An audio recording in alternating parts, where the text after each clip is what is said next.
verso 7, carta de Paulo aos Efésios, capítulo 4, a partir do verso de número 7.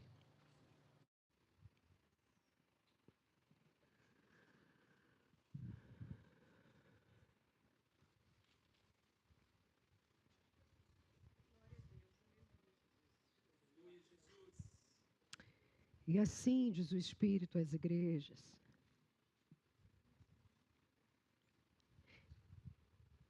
Efésios 4, 7. E a cada um de nós foi concedida a graça, conforme a medida repartida por Cristo.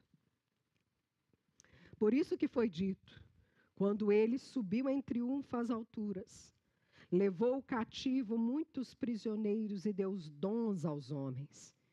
Que significa ele subiu, senão também que havia descido às profundezas da terra? Aquele que desceu é o mesmo que subiu acima de todos os céus, a fim de encher todas as coisas. E ele designou alguns para apóstolos, outros para profetas, outros para evangelistas e outros para pastores e mestres, com fim de preparar os santos para a obra do ministério, para que o corpo de Cristo seja edificado, até que todos alcancemos a unidade da fé e do conhecimento do Filho de Deus, e cheguemos à maturidade, atingindo a medida da plenitude de Cristo. O propósito é que não sejamos mais como crianças, levados de um lado para o outro pelas ondas e nem jogados para cá e para lá por todo o vento de doutrina e pela astúcia e esperteza de homens que induzem ao erro. Antes, seguindo a verdade em amor, cresçamos em tudo, naquele que é a cabeça, Cristo. Dele todo o corpo, ajustado e unido, pelo auxílio de todas as juntas, cresce e edifica-se a si mesmo em amor, na medida em que cada parte realiza a sua função. Bendiga ao Senhor, glorifique a Jesus e pode se assentar.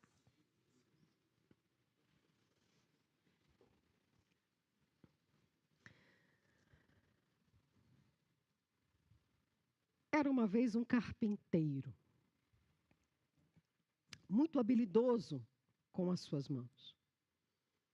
Ele sabia criar tudo, a partir da sua habilidade e da sua imaginação. Mas esse carpinteiro era um homem sozinho. Ele só tinha um amigo e não tinha filhos. Um dia, esse carpinteiro, tendo um desejo profundo de ter um filho, constrói um boneco de madeira e lhe dá o nome de Pinóquio. Pinóquio parecia muito com um menino, mas era sem vida. E Gepeto, o carpinteiro, olhava para aquele boneco na esperança que poderia ser um filho meu. De uma maneira muito milagrosa, de repente aquele boneco de madeira começa a mexer e começa a criar vida e começa a falar. Parece um menino, mas ainda não é. Mas para Gepeto é como se fosse um filho. Gepeto trata aquele boneco como se fosse um filho. Ele cuida daquele boneco como se fosse um filho. E ele então resolve investir tudo naquele boneco como um filho. Ele pega todos os seus recursos. Ele vende aquilo que ele não pode para poder dar boa educação e uma vida de um menino normal para aquele boneco. Ele vende as suas ferramentas e manda Pinóquio para a escola. Mas Pinóquio é muito volúvel. Pinóquio se deixa levar por tudo aquilo que acontece à sua volta. E Pinóquio não gosta de escola. Pinóquio não quer saber de estudar. Pinóquio não quer saber de falar sério. Pinóquio foge da escola. Pinóquio então vive umas aventuras, se mete em várias confusões durante todo o seu trajeto e se perde do seu pai. No meio do seu caminho e das suas perdas, Pinóquio é roubado, ele é traído. Eles mentem para Pinóquio e ele nunca tem a percepção do perigo. No entanto, Pinóquio recebe a ajuda de um velho amigo do seu pai, um grilo. Um grilo mirradinho, que veste um terno, que fala e que fica o tempo todo dizendo para Pinóquio: Pinóquio, eu vim aqui para dizer que o seu pai largou tudo para poder ir atrás de você, para poder te salvar. Pinóquio, eu vim aqui para dizer para você que o seu pai te ama tanto que no desespero da sua alma, ele saiu mundo afora para enfrentar todos os desafios por amor a você. Pinóquio, vamos atrás do seu pai. E Pinóquio vai. Só que Pinóquio, como disse, é muito volúvel. Não é um menino, mas tem uma cabeça de uma criança. Quando chamam ele para uma festinha, lá vai Pinóquio. Quando tem uma modinha, lá vai Pinóquio. Ah, vou para a terra da alegria, lá vai Pinóquio. Ele aceita toda e qualquer mentira, porque ele tem pressa e antecipação para tudo quanto é coisa que pode enganá-lo e desviá-lo do caminho. Ele não ouve o conselho do amigo do seu pai. Afinal de contas, o que um grilo tem para me ensinar? Se eu pisar nele, ele se vai. Só que depois de muitas desventuras, Pinóquio enfim resolve ouvir o conselho do grilo. E conforme eles costumam andar juntos, e ele vai abrindo o seu coração para receber o ensino, porque aquele grilo já era amigo do seu pai há muito tempo. Conhecia Gepeto muito antes de Pinóquio existir. Conforme Pinóquio vai se abrindo, ele vai abandonando as coisas de menino.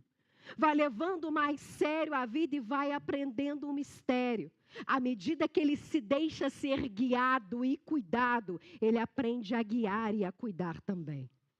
E no final dessa história, se você não leu essa aventura, leia. Pinóquio encontra o seu pai. Pinóquio é abraçado pelo seu pai. E como prêmio, por causa da sua coragem de ouvir aquele grilo insignificante e aceitar os seus conselhos, cuidar dele, ser cuidado por ele, Pinóquio é transformado num menino de verdade.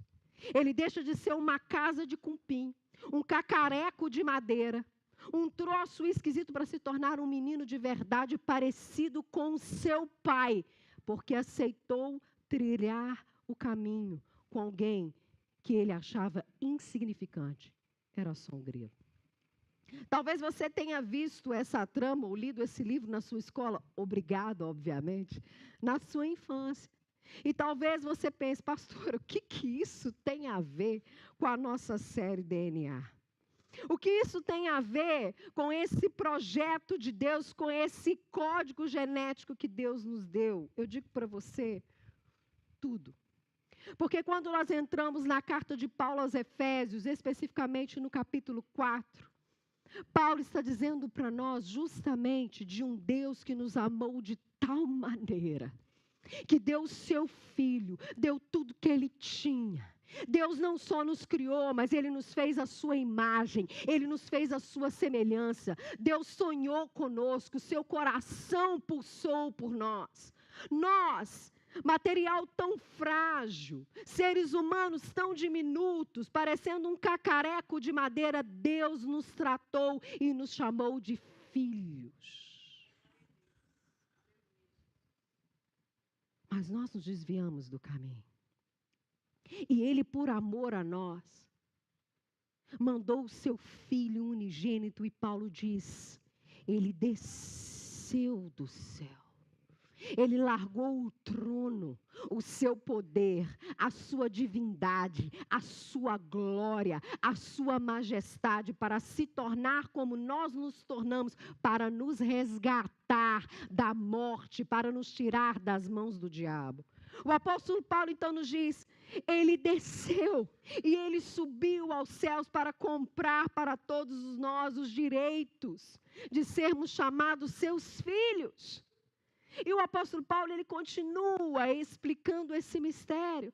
Deus nos amou, Deus nos criou, Deus investiu tudo em nós, e mesmo quando nós pecamos, mesmo assim, Ele continuou investindo tudo. Ele rasgou o céu, Ele fez o que ninguém poderia fazer e passou a vir mundo afora para poder nos tirar das mortes e das garras do diabo. Deus fez tudo por amor a nós e Deus nos restaurou para nos constituir o quê? Seu corpo. Novamente a sua imagem e a sua semelhança. Só que esse projeto não é tão simples assim. É um projeto que demanda um processo de aprendizado. Eu sei que Jesus me ama. Eu sei que Deus me criou a sua imagem e semelhança. Eu sei que Jesus me perdoou dos seus pecados. Eu sei que Ele deseja restaurar em mim muito mais do que a sua imagem, mas Ele deseja restaurar em mim a sua semelhança. Eu sei que em mim tem um DNA de Deus, mas nesse processo de salvação, eu tenho que passar por um processo de aprendizado e de maturação. Paulo diz, nós precisamos amadurecer na fé. Não basta então nós termos essa consciência, termos entendimento que somos amados como filhos, sermos abraçados como filhos. Nós temos que aceitar o desafio da maturidade, porque nós fomos gerados para crescer. O nosso DNA, aquilo que nos identifica como filhos de Deus, nos projeta para crescer. Nós nascemos para amadurecer. É normal, então, na caminhada de fé, nós começarmos como meninos e meninas, nos deixarmos levar por tudo quanto é alegria, por tudo quanto é festa, como Pinóquio fazia. Vamos para a terra da alegria? Vamos! Ai, que legal! Ai, eu preciso disso, eu preciso daquilo. Mas Paulo diz, olha, no começo da caminhada cristã, isso é até normal, mas isso não pode permanecer. Porque qual é o problema de ser uma criança no mundo espiritual? As crianças são exemplo para nós de pureza, são exemplos para nós de receptividade, mas as crianças, elas são volúveis. As crianças, elas são reativas, elas não são ativas. Ora, todo mundo aqui conhece uma criança, por mais que não seja pai e não seja mãe. Fala não para tu ver como que ela faz. O céu desce. Fala que vai jogar tudo quanto é cacareco que ela entulha no quarto, que é um bando de lixo, que para ela tem um valor imenso, gente, sentimental, mas que você precisa jogar fora para você ver o drama acontecendo. Crianças, elas são reativas. Elas não são ativas porque elas não estão prontas psicologicamente e cognitivamente para certos tipos de coisa. Por isso que adulto é importante na vida de uma criança, pelo menos deveria ser. Eu tive uma professora na faculdade, quando eu fazia a licenciatura, que dizia assim, o aprendizado ele vem do maduro para com o imaturo. E deveria ser assim. As crianças, elas precisam de alguém que norteie para elas a vida. Porque se você renegar uma criança, a sua vontade, ao seu prazer, ela se mata. Ela sobe em tudo quanto é lugar. Ela abre a torneirinha do gás e fecha as janelas da casa. Ela coloca fogo no velotrol. Ela sobe no terraço sem o parapeito e tenta se jogar lá de cima porque ela é o Superman. Crianças, elas são volúveis. É uma fase importante da vida. Ela existe, mas nós não fomos designados para poder ficar lá. Só que tem cristão que vive o que a gente chama de síndrome de Peter Pan. Quer viver na terra do nunca. Nunca quero crescer. Sempre quero ser cuidado por alguém. Sempre quero viver no país da alegria. Sempre quero viver sem achar que eu não tenho contas para pagar, que eu não tenho problemas para resolver, mas a vida não funciona assim. Então o apóstolo Paulo, ele nos diz, veja bem, Deus nos chamou, nos amou, fez tudo por nós. Ele enfrentou o mundo, ele enfrentou o inferno, ele pagou a dívida que a gente não podia pagar, ele ressuscitou, comprou para nós um direito, nós fomos enxertados nele, somos agora chamados filhos de Deus, mas tem que haver resposta, tem que haver essa prontidão para crescer. Quando eu era menino, eu gostava de coisas de menino, mas agora que eu sou adulto, eu larguei as coisas de menino. Nós fomos chamados para crescer. E como o apóstolo Paulo então nos ensina a crescer? Ele diz: o caminho é o discipulado. O caminho é o processo de maturidade espiritual. E como eu posso amadurecer na fé em Cristo Jesus? Através de uma chave espiritual. Que se você está com papel e caneta na mão, anote, se não anote no seu celular.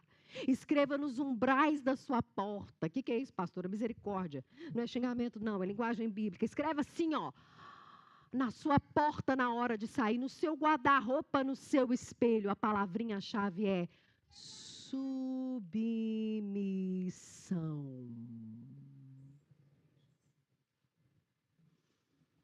Ninguém cresce sem se submeter. Ninguém cresce sozinho. Isso é impossível. E a palavra-chave é submissão. Não tem como eu achar que posso crescer na fé, crescer na presença de Cristo Jesus, se eu não me submeto a ninguém. Não existe isso. E quem desenhou esse caminho da submissão foi o próprio Deus. Porque o apóstolo Paulo nos diz justamente nesse capítulo 4 que Deus designou, que Deus deu, que Deus colocou uns para apóstolos, outros para profetas, outros para evangelistas. Deus montou o seu corpo conforme Ele quis. Para quê?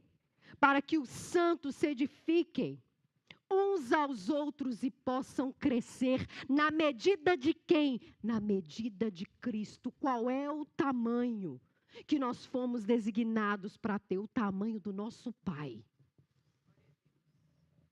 Filho tem genética do pai.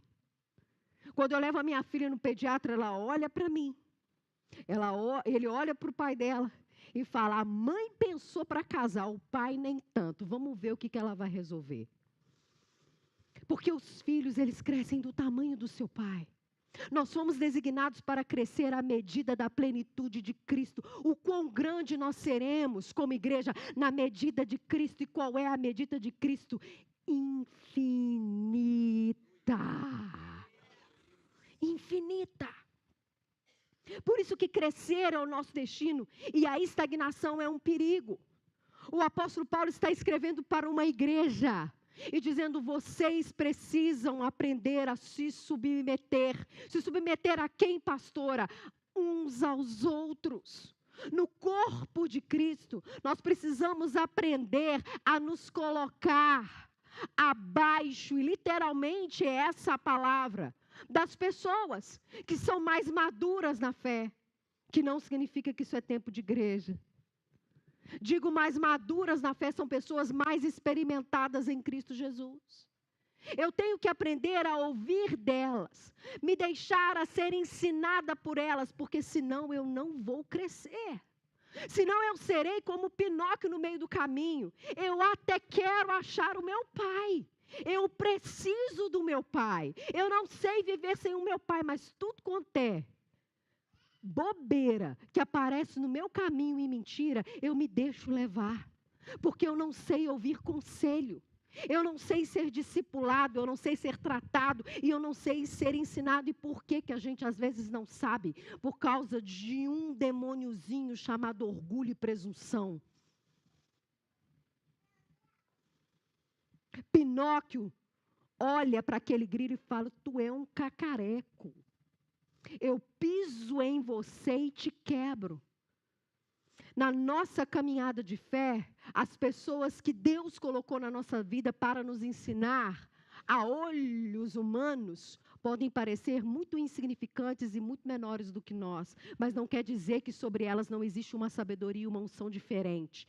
E isso não quer dizer que eu vou crescer sozinho, eu preciso delas para poder crescer. Deus designou na vida da comunidade de fé pessoas das quais eu preciso ser cuidadas por elas. Eu preciso ser tratadas por elas. E por mais que aos meus olhos elas não tenham estudo, elas não tenham uma classe social, elas não tenham uma posição de relevância, é sobre elas que Deus colocou o seu manto de glória e colocou na minha vida para me abençoar, para me fazer crescer, para que eu possa desenvolver e amadurecer. Ninguém amadurece sozinho, como disse, é impossível. Mas tem que se submeter. Submissão é aceitar a missão do outro. É entender que Deus colocou. Só que a gente quer questionar, né, gente? Quem tem filho sabe. Chega aquela fase que filho pergunta o porquê de tudo. Mas por que tem que ser assim? Por que eu tenho que escovar dente? Eu não estou com vontade de escovar dente. Mas por que tem assim? Mas eu sou obrigada a tomar banho ou não estou com vontade de tomar banho? Mas por que você manda eu fazer as mesmas coisas todo dia? A síndrome da criança, a síndrome do Peter Pan, a rebeldia. Você não sabe de tudo, você não conhece tudo. Quem é você para dizer o que é de Deus para a minha vida? É quem Deus designou para dizer o que é de Deus da minha vida. É quem Deus designou, mas tem que ter submissão. Só que nós queremos crescer sozinhos e sabe o que acontece? Quando esse demôniozinho, ele é pequenininho, mas ele é sagaz, invade o nosso coração e a gente permanece criança. Olha o que o apóstolo Paulo nos ensina. Ele diz, vocês não podem permanecer crianças, porque existem ondas e ventos que chegam. Nós aceitamos a Cristo, mas a vida continua sendo a vida. E nós não podemos prever a vida. Hoje eu estou casada, amanhã eu estou viúva. Hoje eu tenho emprego, amanhã eu não tenho emprego. Paulo usa a imagem do vento e das ondas. São aquelas coisas que você e eu não controlamos, mas elas acontecem. Um infeliz vem e te fecha. Um pneu do carro estoura e você toma um prejuízo financeiro. A vida acontece. Mas, quando nós estamos no caminho da submissão, no caminho do discipulado, nós deixamos de ser como criança, nós paramos de reagir a tudo, como se tudo fosse o fim do mundo, e começamos a ter maturidade diante das ondas e dos ventos da vida. O apóstolo Paulo diz, nós não podemos ser crianças, porque quando as ondas e os ventos vierem, eles vão nos levar. Mas aquele que tem a casa construída sobre a rocha, que é Cristo Jesus, sabe que Deus designou pessoas para fortalecer a sua fé, para orar com você, para estar com você, para te ensinar e te fortalecer, porque quando as ondas vierem, você não se abalará. E o apóstolo Paulo continua. Não basta as ondas e os ventos da vida. Não, pastora. Não. Que isso? Não basta a alta do dólar. Não basta o Donald Trump, sei lá, fazer o quê? Eu já nem sei mais o que o homem está fazendo. Não basta.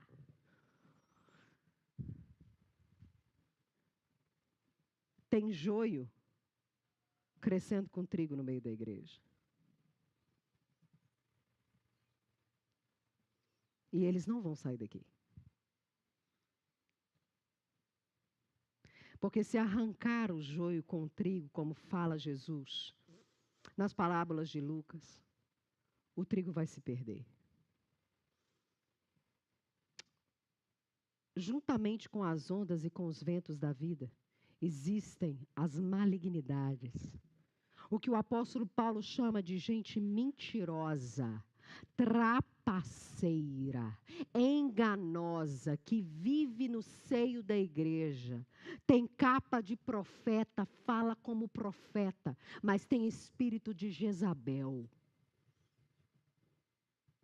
Mas está ali, cheio do espírito de malignidade. Pastor, o sangue de Jesus tem poder? Está achando que todo mundo aqui é crente? Tem certeza?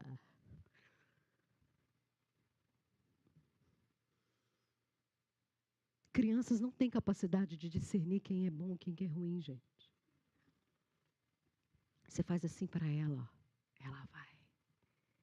O apóstolo Paulo fala, vocês precisam deixar de ser crianças, porque existem pessoas espertas que querem usufruir das benesses da vida usando de capa de espiritual. Tem gente bandida no meio da igreja, sim. Gente que quer espoliar você, gente que vende oração. Em troca, eu oro por você, você vai ser curado. Passa aqui seu cartão de crédito 12 vezes. E você passa. Ah, pastor, eu passo nada. Pega um diagnóstico de câncer para ver se tu não passa. Tem gente maligna no seio da igreja. Tem capa de profeta, mas é endemoniada. Mas ela fala em línguas de anjos. E o diabo era o quê mesmo? Só adultos têm discernimento espiritual e capacidade de saber o que é de Deus e o que não é de Deus. Só uma pessoa consolidada pelo ensino das palavras de Jesus, por aquilo que Jesus é, experimentados na fé, tem condição de perceber os lobos que rodeiam no meio da igreja e botar eles para correr. Porque o mundo jaz o maligno. Deus não nos tirou do mundo e Ele está aí para enganar e levar a muitos. O engano da igreja... E eu preciso confessar para você, às vezes achar que eu entro aqui dentro e aqui tem uma cúpula espiritual e o mal fica lá fora, ô dó de você. Tu que não vigia a tua bolsa na hora de sair, não. Ô dó. Não tem como prever. Mas Deus tem discernimento espiritual e sabedoria do céu para dar para aquelas pessoas que desejam ser maduros, mas elas precisam desenvolver a sua fé e a sua identidade espiritual. Mas elas o farão a partir de quem? A partir do outro. Aquele que não ouve, gente, o apóstolo Paulo fala isso na carta de 1 Coríntios. Aquele que não tem compromisso com aquele que vê, de maneira nenhuma terá com aquele que não vê. Não adianta a gente dizer, não, porque eu sirvo a Deus sozinho. Ninguém serve a Deus sozinho. Nós somos um corpo. Não existe crescimento sozinho. Nós somos uma comunidade pastora, uma comunidade cuidadora.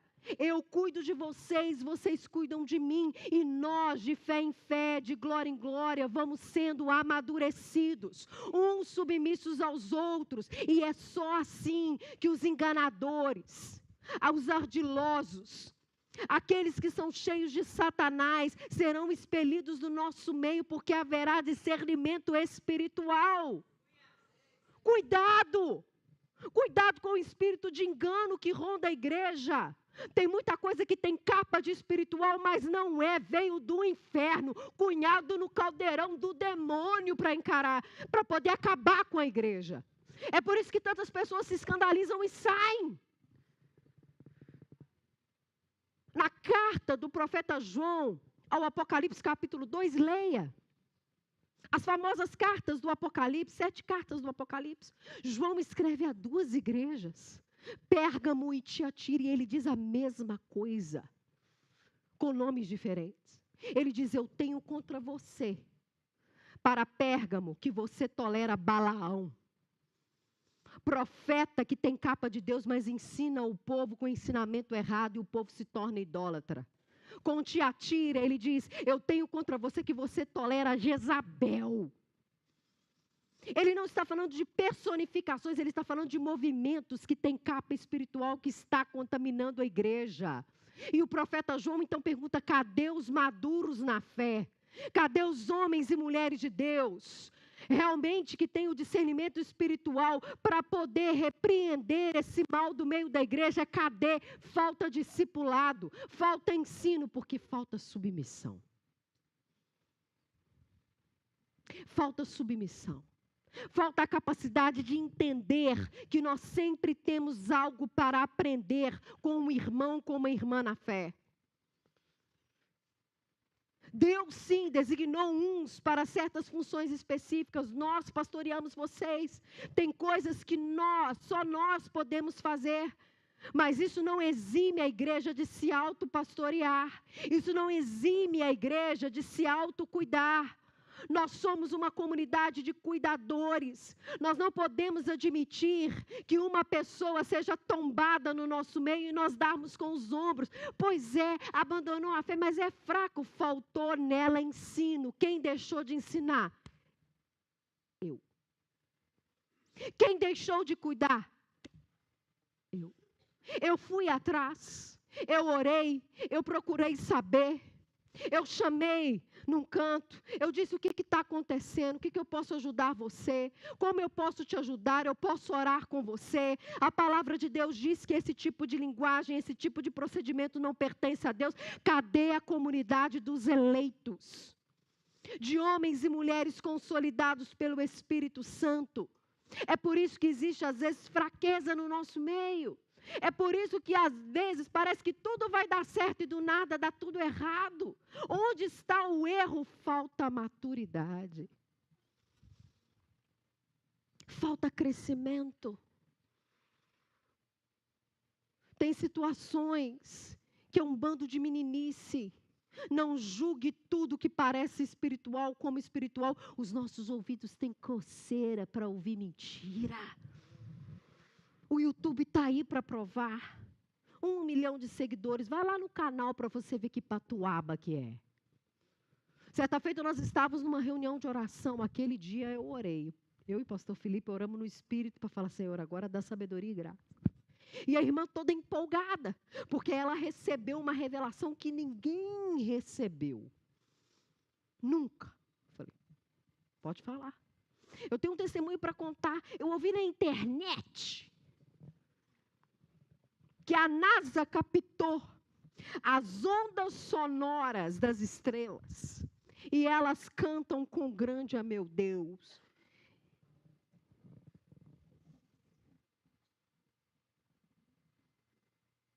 E eu estou esperando, continua. Isso muda o que na tua vida? Continua. E ela começou, e esse cientista, pastor, foi o mesmo que achou a Arca da Aliança de Salomão. Eu falei, é mesmo? Onde que ela está enterrada? Ele não pode contar. Eu falei,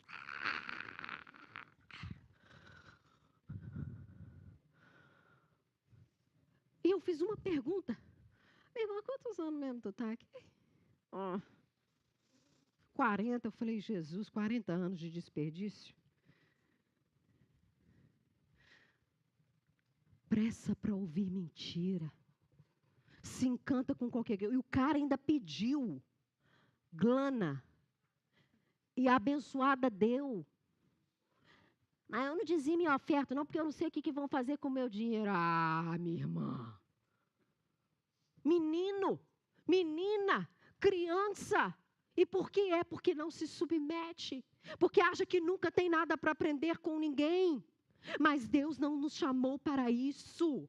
Gente, ouça o que o apóstolo Paulo diz. A nossa medida, a nossa estatura é a estatura de Cristo. Nós fomos gerados para ter a sua altura, a sua profundidade, a sua largura, a sua plenitude, a sua graça, o seu poder e a sua autoridade. Por isso nós precisamos nos fortalecer. Nós precisamos nos submeter. Nós precisamos aprender a amadurecer.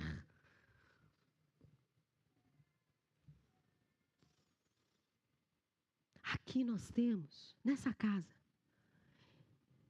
muitas oportunidades de crescimento. Nós temos os nossos ministérios, nós temos as nossas células. Pode existir células e ministérios sem crescimento genuíno espiritual? Pode. Mas é um bom projeto para que haja. Porque quem não aprende a ocupar o segundo lugar, nunca vai ocupar o primeiro. Lembra de Josué? Nós gostamos muito de falar das lideranças alheias, muito dos ensinos alheios, mas a gente não quer se submeter.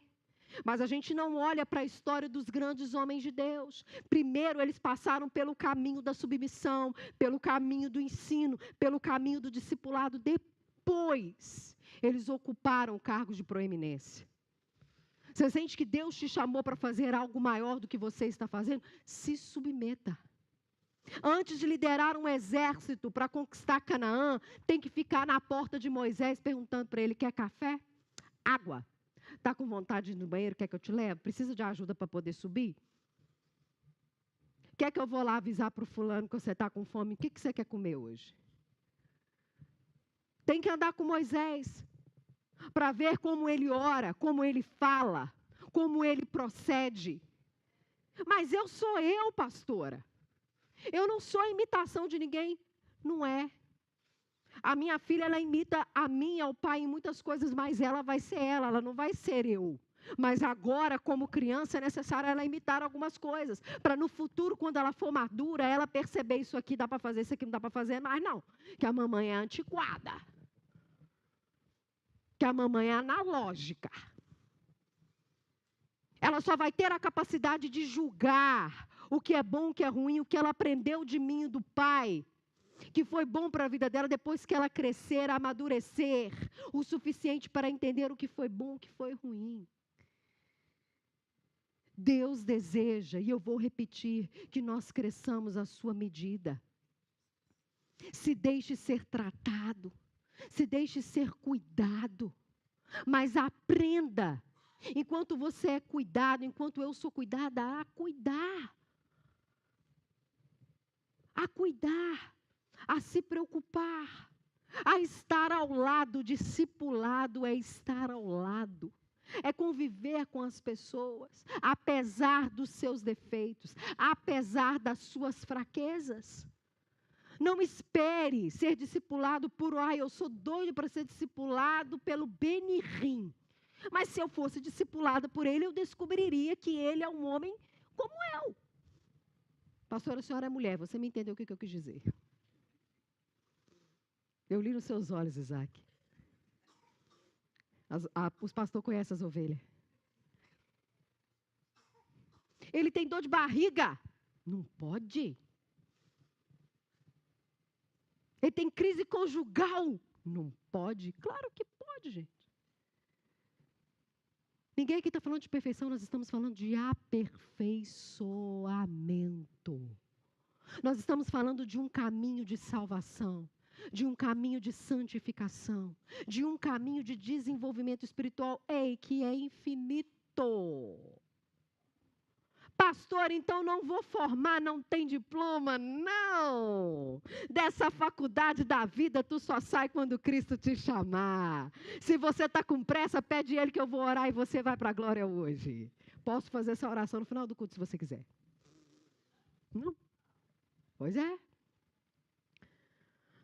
Da faculdade da vida, nós só vamos sair quando Cristo nos chamar. Até lá, eu posso estar velhinha, em nome de Jesus, curvadinha, se Deus quiser, bem enrugadinha, me tolera, 70 anos de casada, hein? Que eu tenho que continuar aprendendo, porque no dia que eu deixar de querer aprender e crescer, eu já morri há muito tempo. No dia que eu deixar de querer cuidar, amar e servir, e ser amada e cuidada, eu já morri há muito tempo. Por isso, que como contei lá na história do início, Pinóquio era um boneco de madeira, mas ele se tornou gente quando ele resolveu trilhar o caminho da submissão. E ele deixou de ser um pau, um cupim, algo sem sentimento, oco, para se tornar como seu pai, e achou seu pai, genuinamente, de coração aberto, quando ele se colocou no caminho, quando ele se abriu para aprender, quando ele deixou o ensino entrar.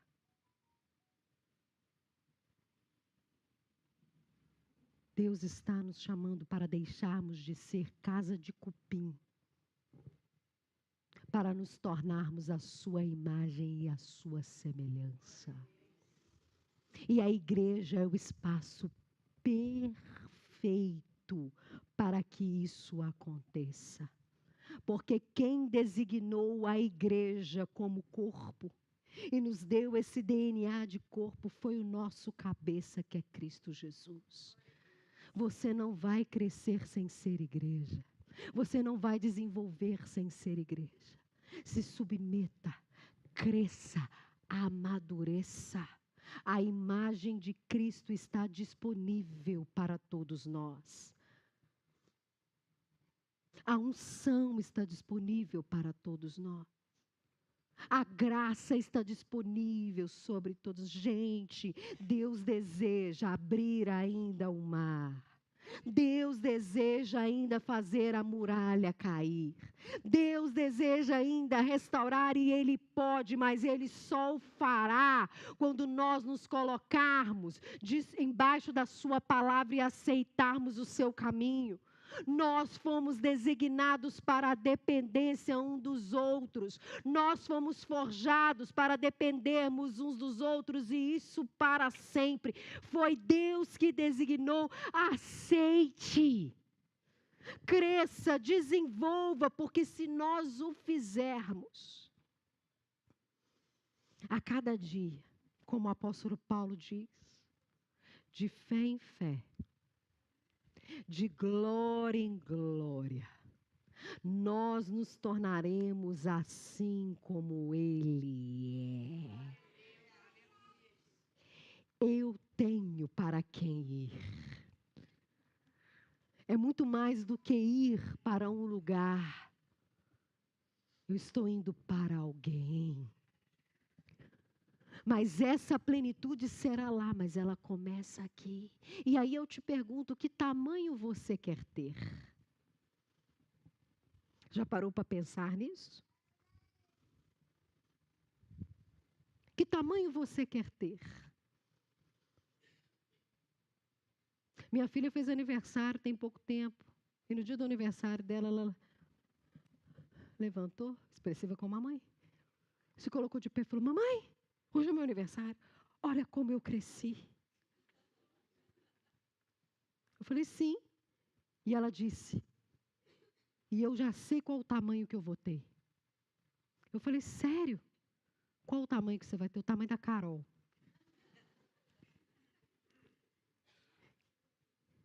Eu falei, amém. Parece uma coisa boba, mas ela sabe aquilo que ela quer. Que tamanho você quer ter? Como você e eu queremos reagir quando a vida te pegar? Porque ela vai te pegar. Pastora, misericórdia. Vai. E eu não estou sendo profeta. Eu estou lendo o óbvio. Que como você quer reagir? Como você quer agir? Que tamanho você quer ter? Eu desejo ter o tamanho de Cristo Jesus. Você deseja? Então se coloca de pé.